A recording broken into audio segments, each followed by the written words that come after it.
Titanic को बनाने वाले ने कहा था कि ये डूब नहीं सकता, खुदा भी इसे नहीं डुबो सकता। फिर ऐसा हुआ कि पहले ही समुद्री सफर के दौरान वो ऐसा डूबा कि आज तक निशाने इबरत है, और उसको देखने वाले जो भी जाते हैं वो भी बड़ी मुश्किल से बच पाते हैं। आज से ठीक 111 साल कबल टाइटैनिक एक अंधेरी रात में एक बर्फानी तोदे यानी आइसबर्ग से टकरा गया था।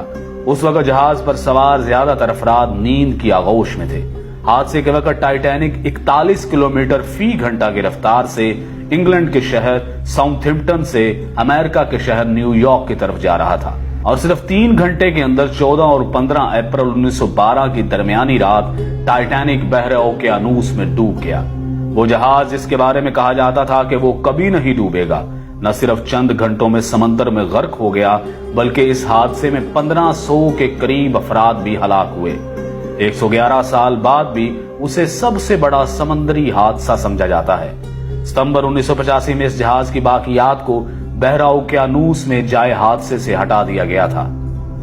हादसे के बाद यह बहरी जहाज कनाडा से 650 किलोमीटर के फासले पर 3843 मीटर की गहराई में 2 हिस्सों में बट गया, और दोनों हिस्से एक दूसरे से 800 मीटर के फासले पर पड़े थे। 111 साल गुजरने के बाद भी इस हादसे के बारे में मुअम्मे मौजूद हैं। माहिरीन की राय इसके बारे में क्या है, जानिए इस वीडियो में। इस बहरी जहाज के बारे में कहा जाता था कि यह डूब नहीं सकता, खुदा भी इसे नहीं डुबो सकता। इस यकीन की कुछ वजूहात भी थी।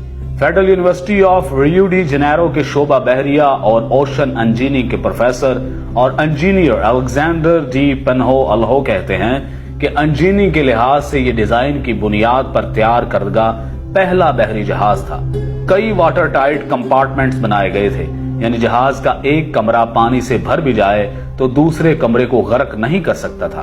वो बताते हैं कि इस जहाज की तैयारी के दौरान कुछ मुश्किलात पेश आई थी, जैसा कि जहाज की ऊंचाई कितनी रखी जाएगी ताकि बिजली की तारें और पानी के पाइप ठीक से काम कर सके। इस पर बहुत सोच विचार की गई थी। प्रोफेसर अल्हो के मुताबिक इस पर गौर करने के बाद उस वक्त के इंजीनियर्स ने जहाज की ऊंचाई का तयन किया।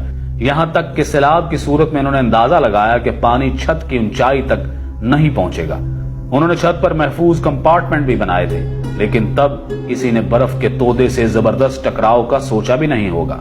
माहिरीन का कहना है कि तसादुम इतना जोरदार था कि जहाज की मेन बॉडी में जहाज की निसफ लंबाई तक सुराख हो गया था। ऐसी हालत में पानी डेक तक पहुंच गया था। जहाज पानी से भरने लगा था। ऐसी सूरत हाल में रेस्क्यू मुमकिन नहीं होता। आप पानी को निकालने के लिए जहाज में मौजूद तमाम पंप्स चालू कर सकते हैं, आप सब कुछ आजमा सकते हैं, लेकिन जिस रफ्तार से पानी अंदर आ रहा होता है उसी रफ्तार से उसे वापस बाहर नहीं फेंका जा सकता।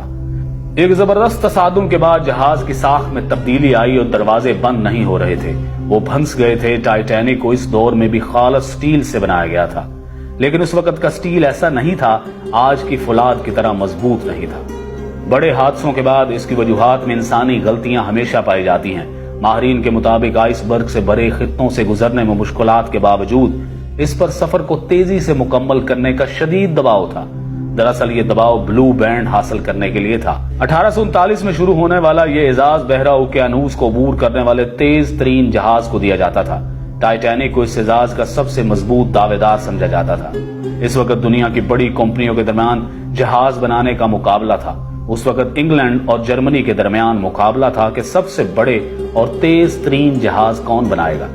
सबसे बड़े और तेज तरीन जहाज को सरकारी तौर पर ब्लू बैंड मिल गया। इस कारनामे को हासिल करने के लिए किसी भी जहाज के लिए पहला सफर सबसे अहम समझा जाता था।